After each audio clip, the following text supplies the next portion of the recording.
So thank you again for coming out.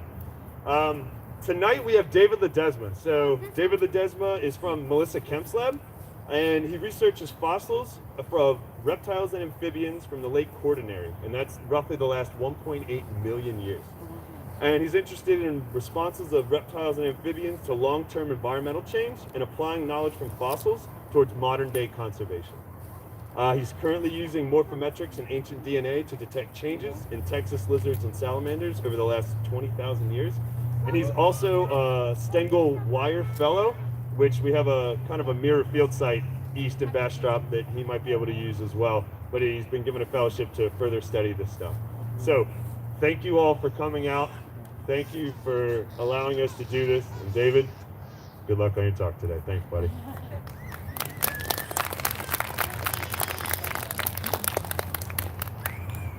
Hi everybody, thanks for coming out.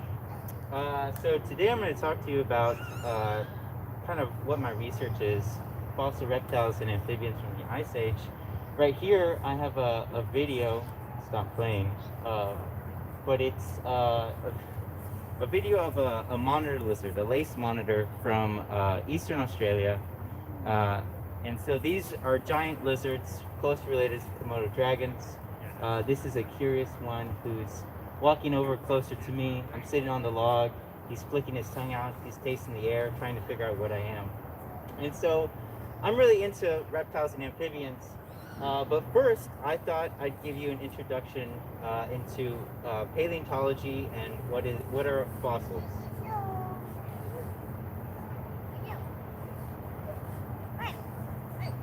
So what do you think of when you hear the word fossil? What are some words that come to mind?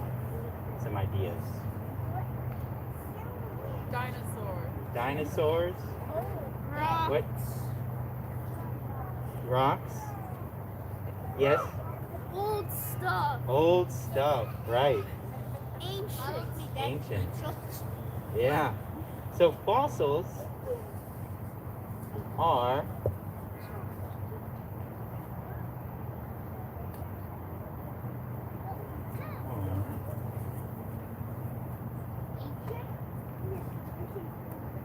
fossils are the remains of, or traces of ancient life that have been preserved by natural processes. So this is kind of the definition of what is a fossil. And so there's different types of fossils. So one common type that people think of are body fossils. And so these are fossils that preserve parts of an organism, parts of the body of an organism. So the picture on the left here, this is an ancient monitor lizard from Wyoming that used to live here in North America about 50 million years ago. It's a monitor lizard like the one in the video I showed you at the beginning.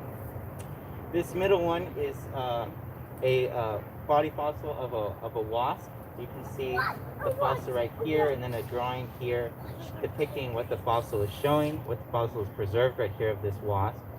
And this is a fossil bat. You can tell it's a bat because it has these long fingers that it uses for its wings. So the bats, they elongate their fingers so that they have long wings and they can fly.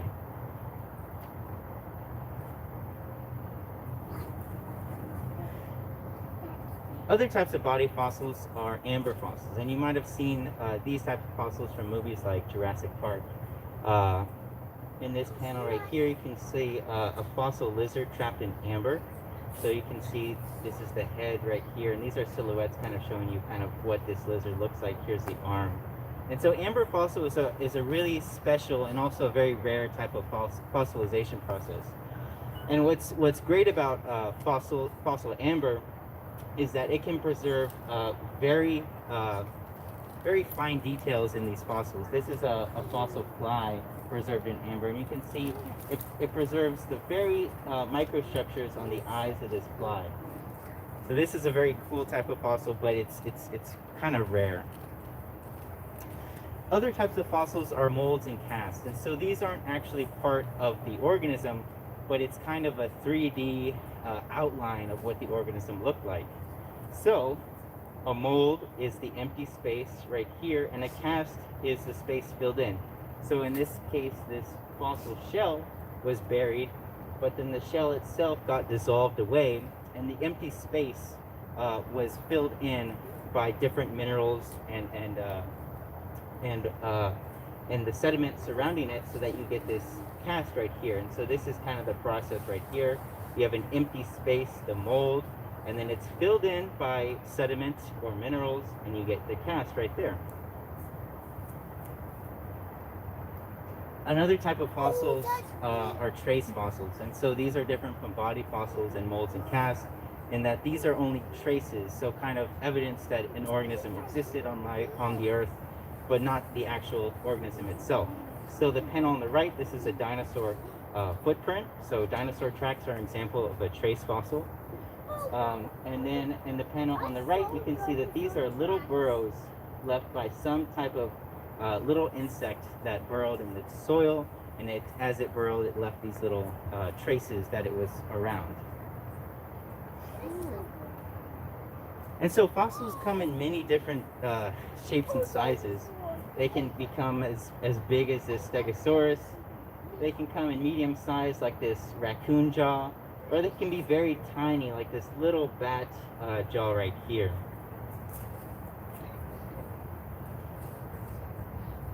But how do you make a fossil? So there's kind of an intricate process, and the first one is kind of obvious, that you have to have an organism die. So the first step is the organism dies, and then it decays. So the soft parts of the tissue, like the skin, the hair, decays, and it's washed away, and what you're left with is a skeleton, and that skeleton gets buried, ideally rapid burial, so buried very quickly. And then after it's buried, it goes through a process called permineralization. Now this is a process where the bone itself is kind of transformed into a rock. And the way this happens is that in the bone there's little microstructures, little holes and gaps. As water seeps through the soil, it brings with it some minerals, and those minerals get into those little holes and gaps. And some of those minerals precipitate out, or they're left behind in those holes and gaps, and they're kind of solidified into kind of a rock. So a lot of older fossils, like dinosaur fossils, are almost rock-like, very heavy. And so this is the same thing, how you get petrified wood. So petrified wood is it's almost rock-like, very hard. And the way that happened is through a process called permineralization. And then the last step for making a fossil and finding a fossil is through erosion and exposure. So after the fossil is buried, erosion takes the sediment that's on top of the fossil, and it transports it away. So then the fossil becomes up to the surface, and it's exposed for then paleontologists to find and study. And so rapid burial and preservation is key to the fossilization process. And this happens as sediment is transported through erosion, and it's deposited through processes like rivers, wind, ocean processes. And then also, you can see that in this diagram, the different layers correspond to different sediments being deposited, and these sediments are what's preserving the fossils. But fossilization is rare. So what happens if a bone is not buried very quickly? Well, you might get something like this. This is a deer skull, and it's not being buried. It's not being preserved by that sediment on top of it.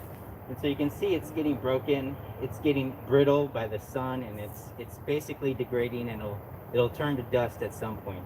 And so a lot of these fossils that aren't being buried are never going to become fossils.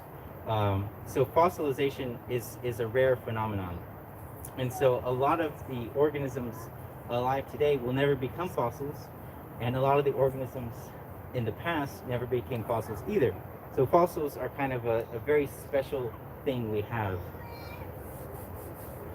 And even when a bone is buried very quickly and does become a fossil, it might not stay preserved.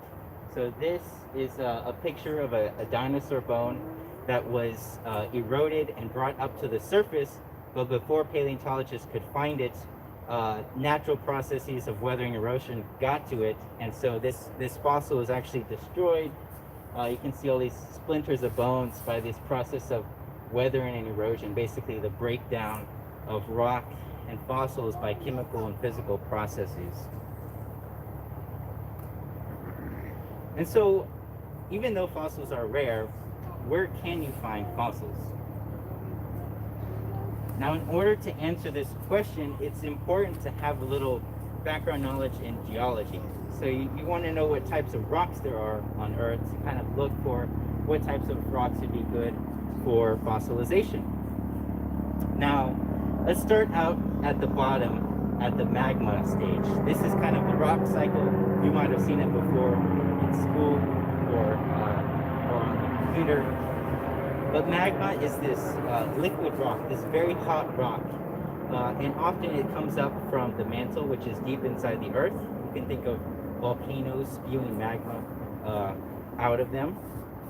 Now, as this magma comes towards the surface, it cools down. And as it cools down, you can get igneous rocks. So igneous rocks are these rocks that are formed from very hot magma. And as they cool down, they form these rocks that are very hard, very often, a lot of times, black rocks if they're volcanic rocks, or different colors depending on the different elements inside the rocks.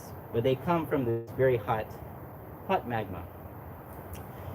Now, after those rocks solidify, those igneous rocks solidify, they might go through the process of weathering and erosion. We talked about those chemical and physical processes that break down the rocks. And so we might get sediments. So as erosion and weathering break down the rocks, it breaks them down into little pieces, and we can get these little particles, these little sediments right here. And as those sediments get buried, they might actually become compacted and cemented if they're buried deep underground. And as they become compacted and cemented, they might turn into sedimentary rocks. So sedimentary rocks are these layers of different sediments that are kind of piled on top of one another and compacted into this one big rock. And so in this picture, you can see all the different layers, or different layers of sediment as they're being deposited on top of one another. Yeah. And so then after sedimentary rocks are formed by depositing sediment and cementing it together, that rock might be buried and subject to a lot of heat and pressure. So if that happens, that rock might turn into a metamorphic rock. So a lot of metamorphic rocks are at subduction zones, or where continental plates meet together deep underground. And these high temperatures and high pressures can cause these rocks to look very pretty. So all these little folds and stuff are evidence that the rock was squished and stretched over time, a long time, and these temperatures and pressures help it kind of move a little plastically and not as a solid rock.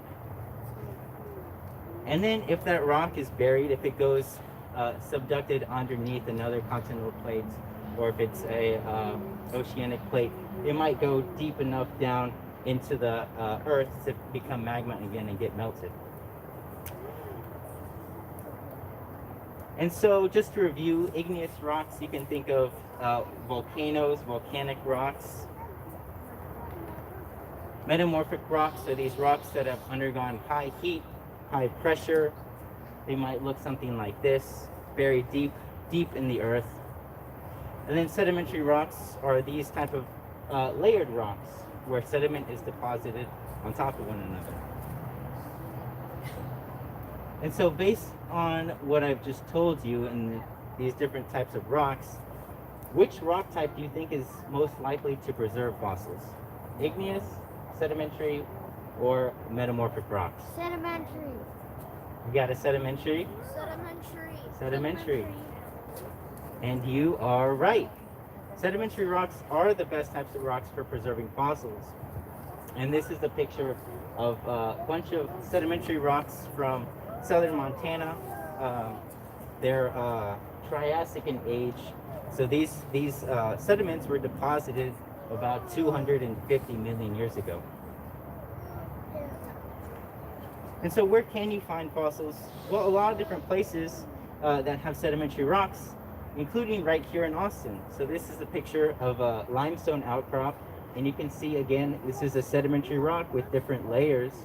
And limestone is actually deposited in shallow seas. And so about 70 million years ago, Texas was actually underwater. And a lot of the middle part of the US was a shallow sea. And in these shallow seas, little microorganisms, little forams die, and they're made of calcium carbonate. They're little shells. Their bodies are these calcium carbonate shells. And as they die, they fall to the bottom of the ocean floor, and they get deposited on top of one another, and that's why you get these little layers right here. And so if you look up close at this sedimentary outcrop right here of rock, you might be able to see these little fossils. And so in this case, you can see these little molds of shells right here, shallow ocean organisms, and you might find some little fossils like this oyster. These are common around Shoal Creek area, and you might find some little fossils if you go out hiking or something. And so another place that is exceptionally good at preserving fossils are caves. And so we talked about how weathering and erosion are not good for the fossilization process for bones before they become fossils, and then even after they become fossils, weathering and erosion can break down these fossils. But caves are kind of a special case because once a bone gets inside the cave, it's kind of protected in a way. It's protected from those forces of weathering and erosion. So say, for example, organisms are living inside the cave. They might die inside that cave, and their bones are kind of buried and trapped in here. And processes like weathering and erosion from rain or wind wouldn't be able to affect these fossils. And so then paleontologists can go in as this cave fills up, as dirt and other sediment fills up this cave. Paleontologists can then go in and do excavations and find all of these fossils buried inside this cave. So some ways that organisms get inside caves, people always ask me, why are there fossils inside caves? Well, there's a couple different ways that something can die inside the cave. It can live inside the cave and just die. It can accidentally fall inside the cave. It can die outside the cave and get brought into the cave.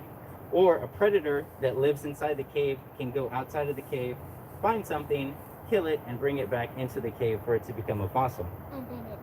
And then it dies, and then we can go and dig it up. And so this is a lizard falling into the cave. And it looks like he's hair. And so I actually work at a cave site in Central Texas called Halls Cave. It's in Kerr County, Texas. It's about 3 hours west of Austin. And this is kind of what Halls Cave looks like on the outside and the inside. So outside of Halls Cave, it's kind of an open woodland landscape. And this is the entrance to Halls Cave. It's kind of a little collapsed entrance right here. And then this is a diagram of what the inside of the cave looks like. It's not a terribly big cave, but it's big enough for things to get in, die, and become fossils. And so now I'm going to take you through kind of a process of studying fossils from a cave. Just jumped in. Yeah. So this is what you don't want to do. So the first step of studying fossils from a cave is actually having a plan in place. So you want to ideally have a buddy with you to go inside the cave, or buddies, importantly, to be on the outside of the cave just in case something happens inside of the cave. You want to have a map of the cave if possible so you don't get lost once you're inside the cave. You want to make sure that other people know your plan. So if you're going into a cave, make sure other people know that you're going to the cave, just in case something happens. They'll know to come looking for you if they don't hear from you in a while. And then the other important part is getting permissions. So the Halls Cave that I work on is on private property. So I have to get special permissions from the landowners to go into the cave and do excavations in the cave. And then other caves are public, And so you can go in public tours inside the cave, but then you also have to get special permissions if you're going to do excavations inside the cave. So permissions are important, otherwise you can get in trouble. That video was super silly. And so step 2 is gathering your supplies to go inside the cave. So one very, very important supply is a helmet.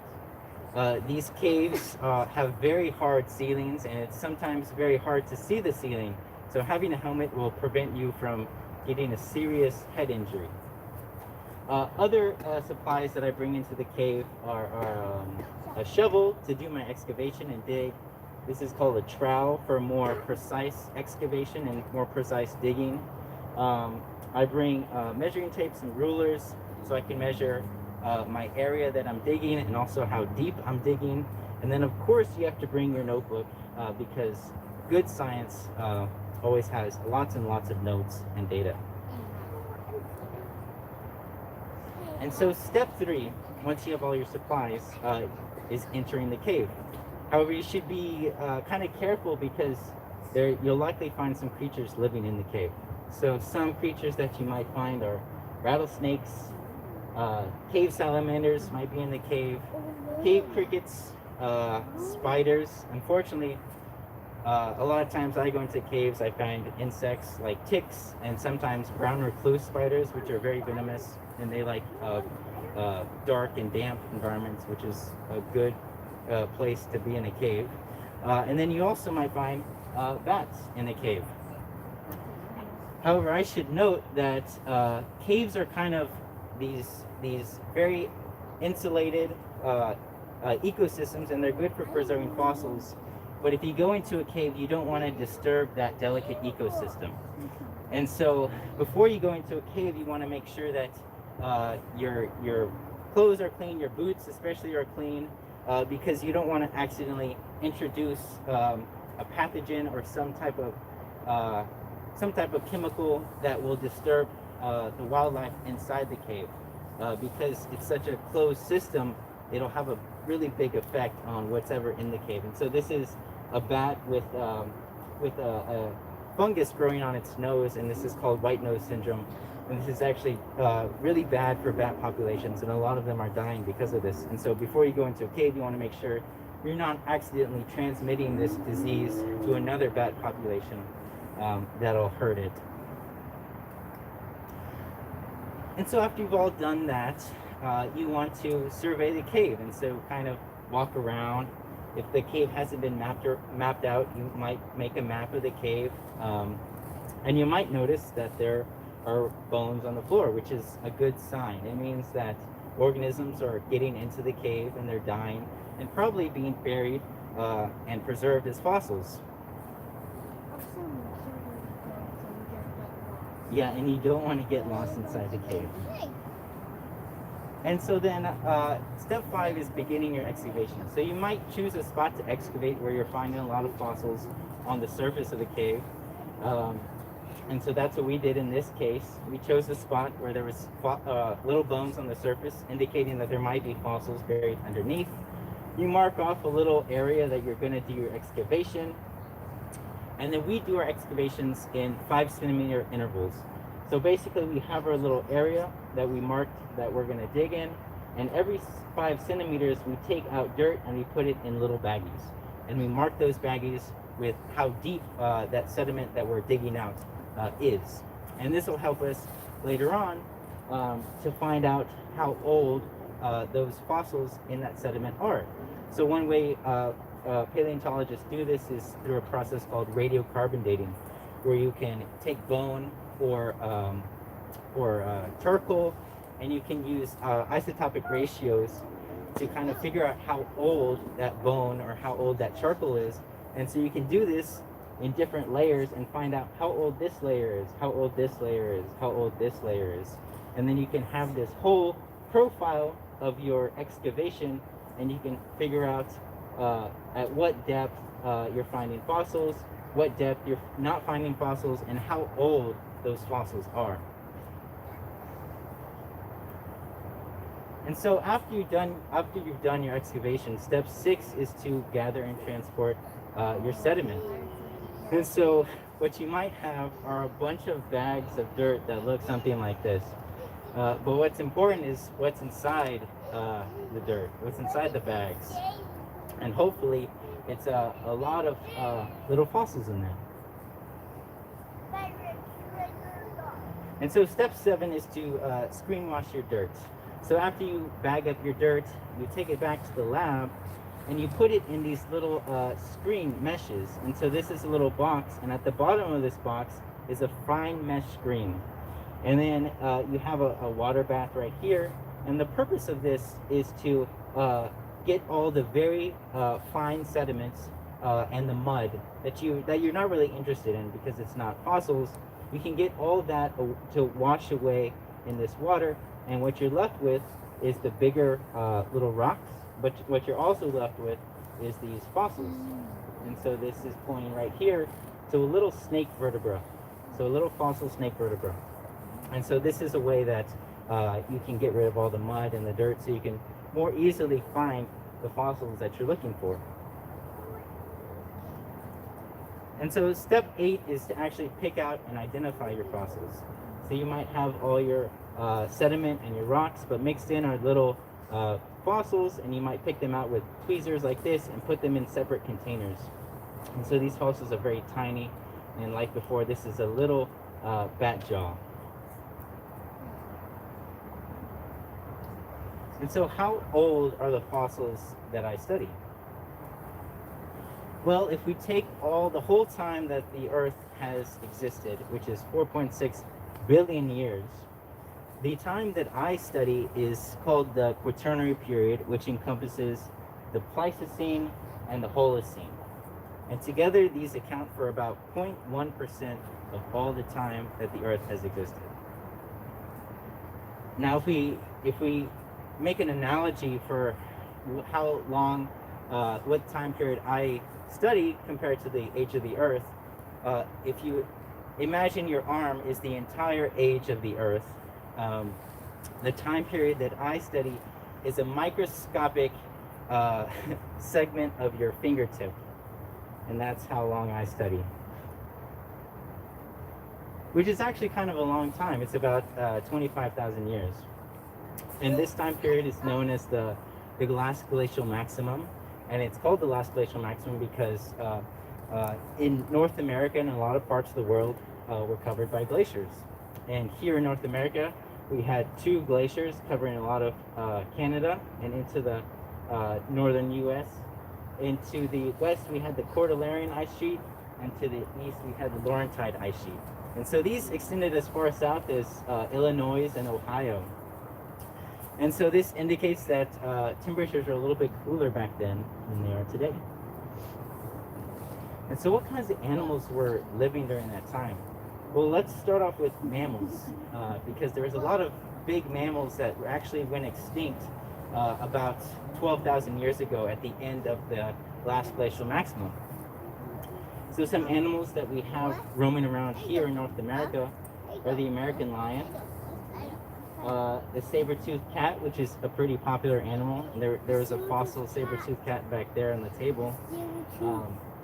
We have an American cheetah, which is called a cheetah because it kind of has the same slender characteristics as a cheetah, but it's actually thought to be more closely related to cougars.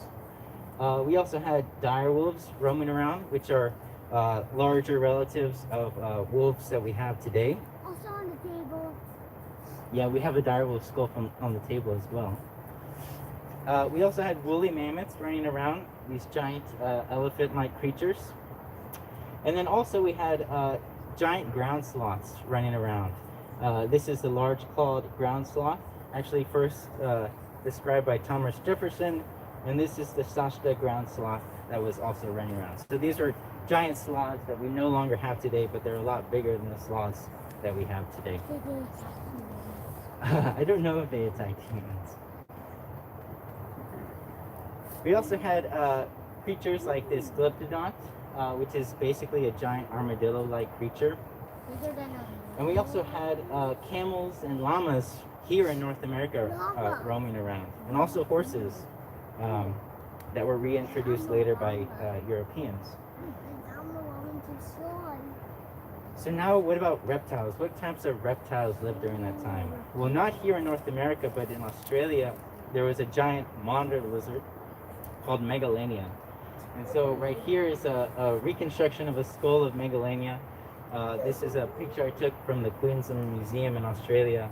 And this is kind of how big Megalania would have been compared to a person. So it's this very big lizard. And it was alive as recently as the Pleistocene, which was not that long ago.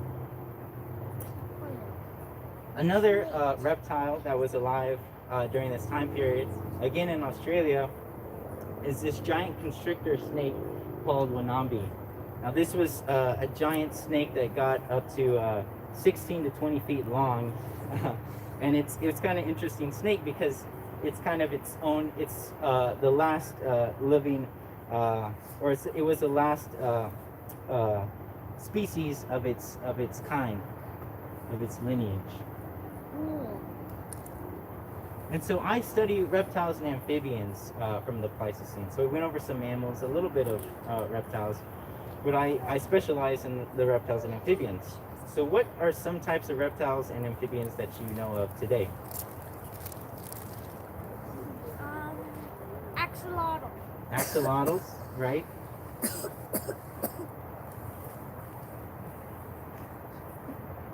Other types? Frogs, rattlesnakes, right?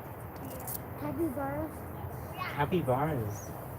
Capybaras are actually a mammal. But some types of reptiles are that we have today are alligators and crocodiles, snakes, lizards, turtles, and amphibians include newts and salamanders and frogs.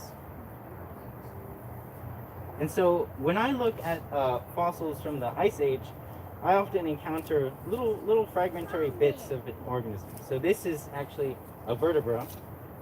And you might ask, how would I know that's a vertebra? Well, there's different characteristics on this bone that help me identify it as a vertebra. And so other characteristics on the bone might let me know that it's a salamander vertebra. So salamanders have these two little rib attachments right there. And so I might compare this fossil vertebra to a lot of modern day salamanders. And this might allow me to identify this as a mole salamander, which is actually Embystoma, which is actually a close relative of the axolotl. And so this right here is a CT scan of a mole salamander right here.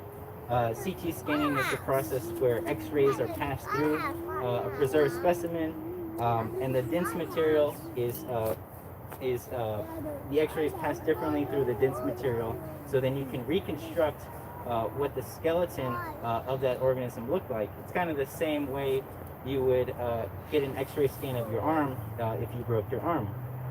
And so in this way I can compare the skeletons of different salamanders and identify this fossil as being an Embystoma. Now what if I have something that looks like this? So you might notice that it has teeth on it, but you might also notice that the teeth are kind of positioned weirdly on the inside of the jaw. So this is the lower jaw of something, and so I might know that actually lizards have their jaws or their teeth attached to their jaws on the inside, and so I might identify this as some type of lizard fossil.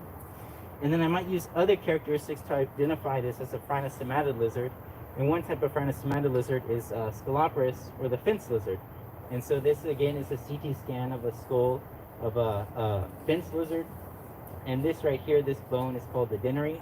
And on this skeleton, on this skull right here, this is a dennary right here. So using these characteristics, I can identify these fossils. Or I might get something that looks like this. Now this is another vertebra, but it looks a little bit different from the first vertebra that I showed you. And so I might notice that it has this really rounded feature right here. And this is actually the feature of vertebra where they connect together, called the condyle. And so I might know that snakes have a really rounded condyle. So I might identify this fossil as being a snake, and if I look at a bunch of snake skeletons, I might be able to identify this fossil as being a nature's snake. And within nature's snakes are the water snakes that we have today. So this is a skeleton of a nature's snake. This vertebra represents one of these mini vertebra in the snake skeleton. And this fossil might have been some type of snake like this water snake right here, which is Nerodia fasciata, or the banded water snake, one of my favorite snakes here in Texas. Or I might find a fossil that looks like this, and I might be a little stumped, because it might look a little weird. But if I know something about frog skeletons, I might be able to identify this as a frog ilium, or a frog hip bone. And so looking at a frog skeleton, this bone right here is the hip bone, and in frogs, it's this very elongate bone right here that helps them with their jumping motion. Now, I might also know that frog ilium, if they have this very tall little hump right here, toads, a lot of toads have this feature, and so this might let me identify this fossil as being a toad ilium. And so this fossil represents some type of toad that lived in the past. And so what can fossils tell us? Well, one thing they might be able to tell us is how communities have changed.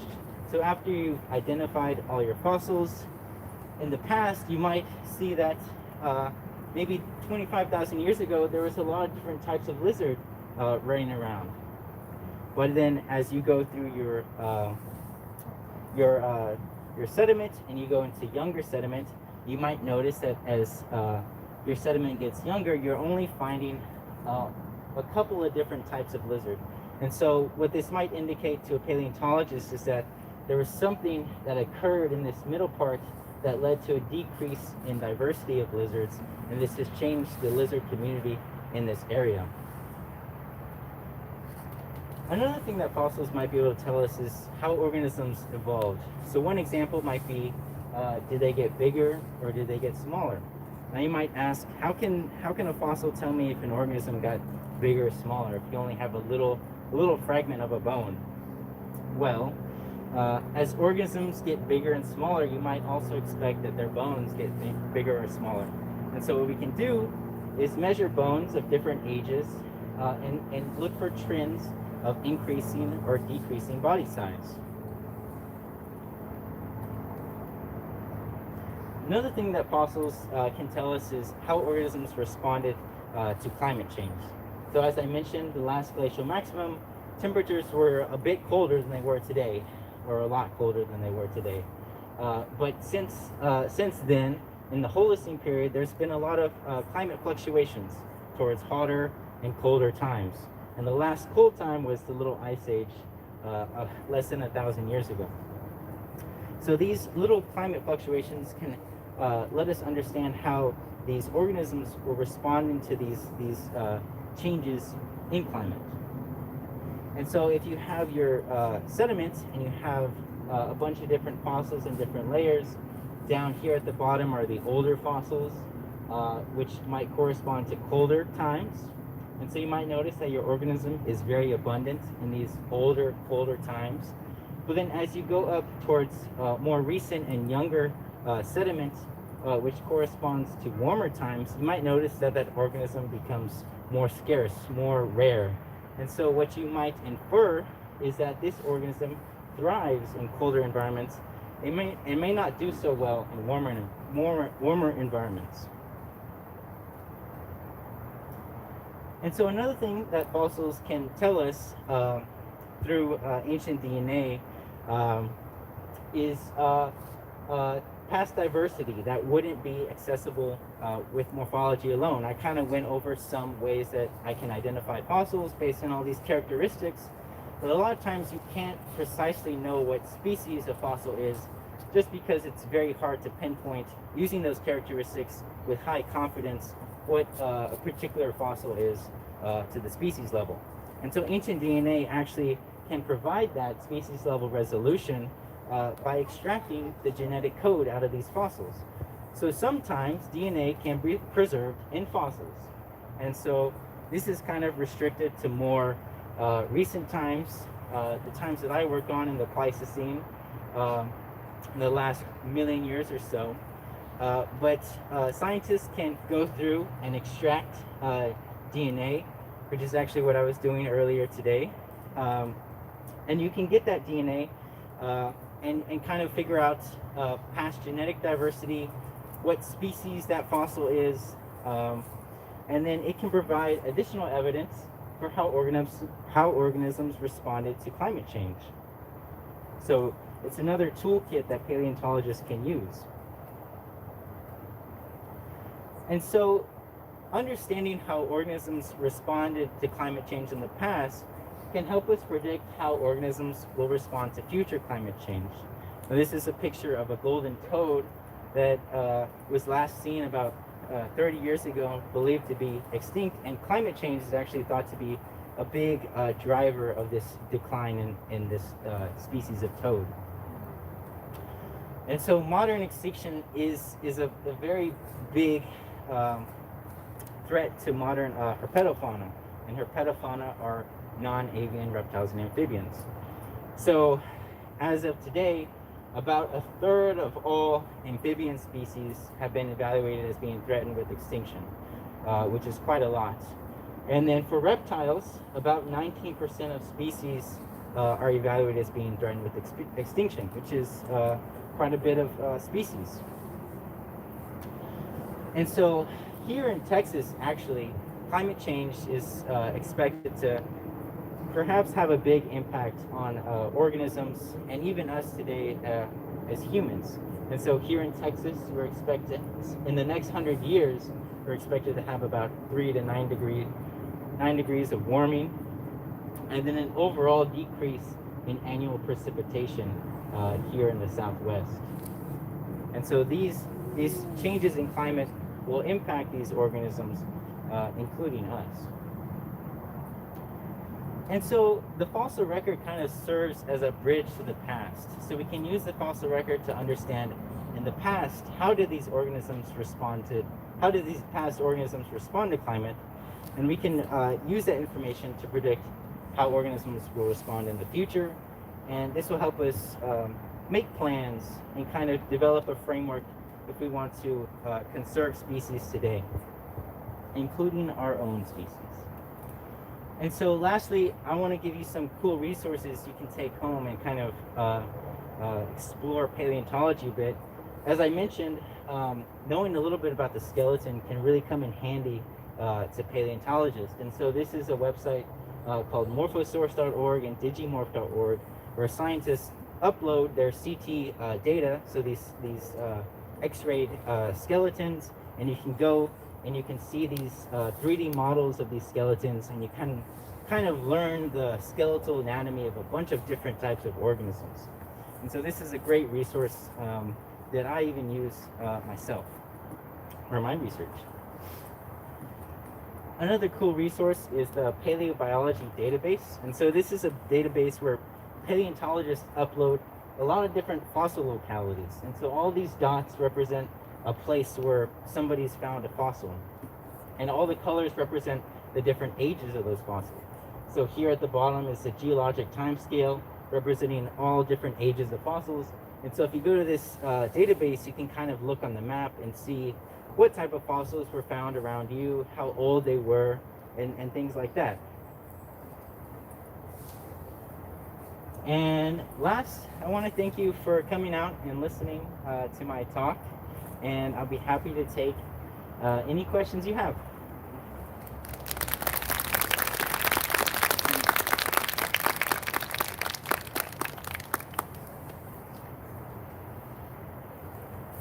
I have a question. Yes. How do you tell the temperatures of previous ages? So the question was, how do you tell the temperatures of previous ages? Well, there's a lot of different ways. We call them paleoclimate proxies. So some more basic ways that you can tell is by looking at the types of organisms that were alive back then and kind of estimating what types of environments they thrived in and reconstructing temperatures based on that. So for example, if you have some woolly rhinoceros that was, you find it in the fossil record, you might expect that temperatures were a little bit colder back then. But a more precise and a more sophisticated way to estimate climate in the past is through isotopes. So a common way is oxygen isotopes. And so scientists drill holes or drill in stalagmites and stalactites, and they get these oxygen isotopes, and they kind of calibrate the amount of oxygen with temperatures. And the reason that oxygen correlates with temperature is because in different climate regimes, so in colder environments, you have it's kind of, this is a complicated explanation, but you get more or less evaporation, and as water evaporates, it preferentially evaporates a certain oxygen isotope, and it leaves behind a different oxygen isotope. And so you can measure the proportions of those different oxygen isotopes and create a calibration curve and get an estimate of what temperature might have been like. And so one way that scientists have been doing this is through cores in Greenland. So the ice in Greenland, they take a core through it, and then they can get the age of that core and then measure the oxygen isotopes and reconstruct temperature that way. But there's other ways too, different isotopes, but that's the way that scientists are doing it today.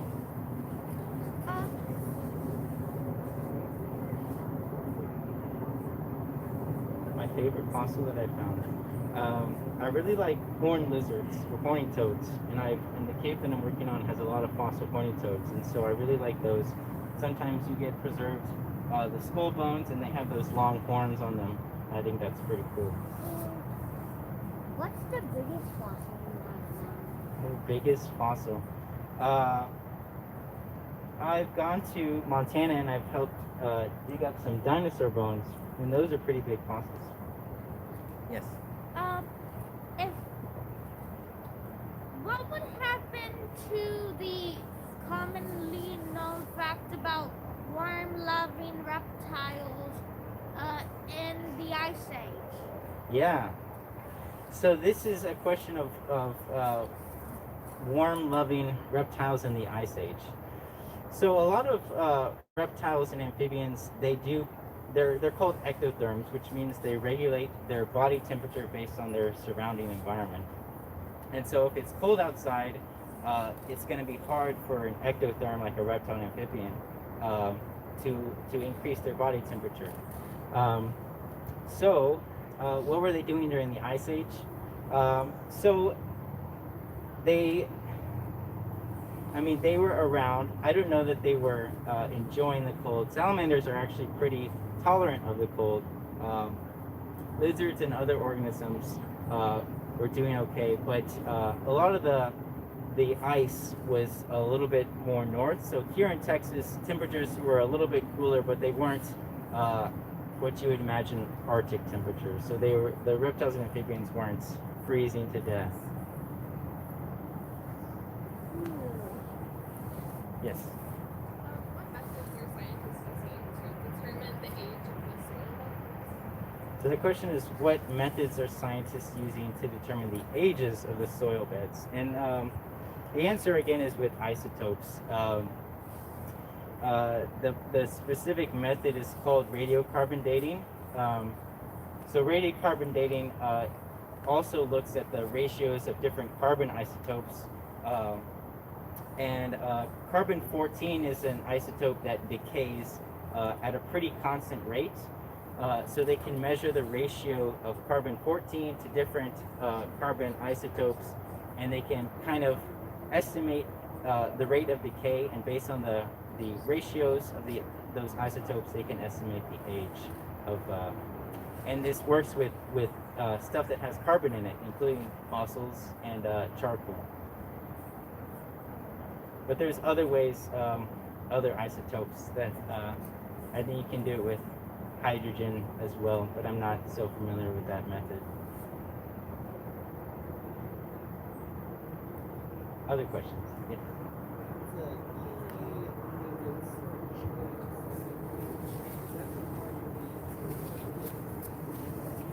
The DNA. Yeah, the DNA in the fossil is, DNA in fossils is not always preserved. So some factors that can contribute to DNA degradation are hot temperatures will break down DNA, and also humid, moist environments aren't good for DNA preservation. So the best DNA preservation that you're going to get are in very cold environments, like Siberia. They've gotten very old DNA from very old mammoths and horses, dating back 1 million years. But here in Texas, you're probably limited to about 20,000 years. And then as you get closer to the equator, the DNA preservation goes down and down and down. So it gets harder and harder and harder to extract and get ancient DNA out of the fossils. And a lot of times when you're getting, I don't know if your question was about nuclear DNA. Oh, sorry, say that again? In the nuclear? So with ancient DNA, actually, a lot of times researchers don't, or they haven't used nuclear DNA, but they've tried to amplify mitochondrial DNA. So mitochondria are in cells. They're kind of this different organelle. You might know mitochondria as the powerhouse of the cell, but this little organelle within cells, apart from the nucleus, has its own DNA in it.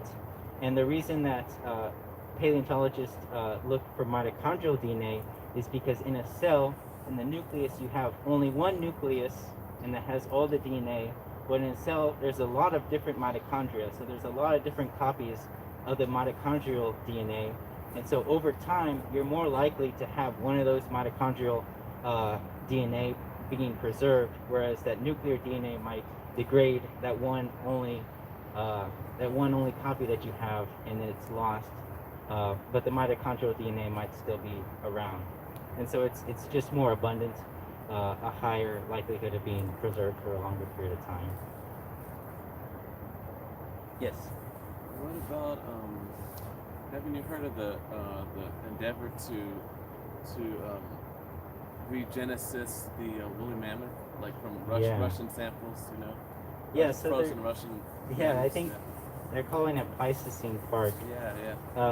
So they're trying to de-extinct or something like that, but they're trying to bring back these extinct animals.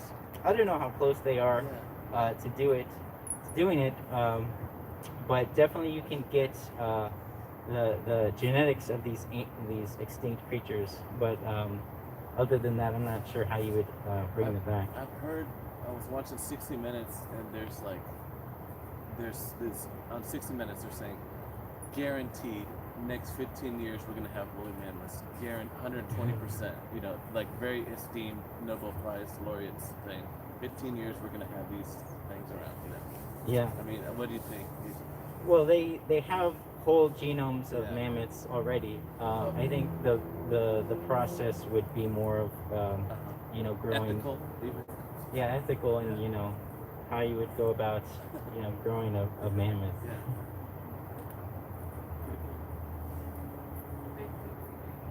Yeah. Other questions?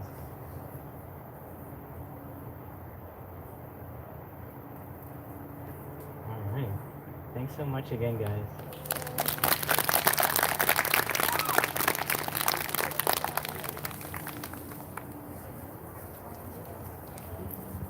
Good job. Thank you. Don't forget your cousin. Oh.